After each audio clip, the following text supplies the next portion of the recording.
So just a piece on my Android Studio app. Um, it's a Dublin Bike app.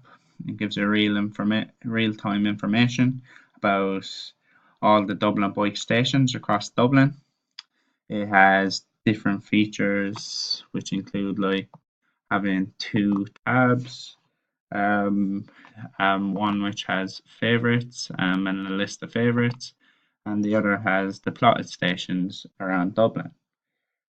These are both fragments which are linked through a main activity, and we use a view page or adapter to link them together. And yeah, there's also a bottom sheet slide up. So when you click on a marker or a station, you can get the information, the real-time information slides up from the bottom. And you can also click on add, and this will add it to your favorites. So you can click over, you can just refresh the page, and as you see, Pierce has slided up, and you can also remove this from that.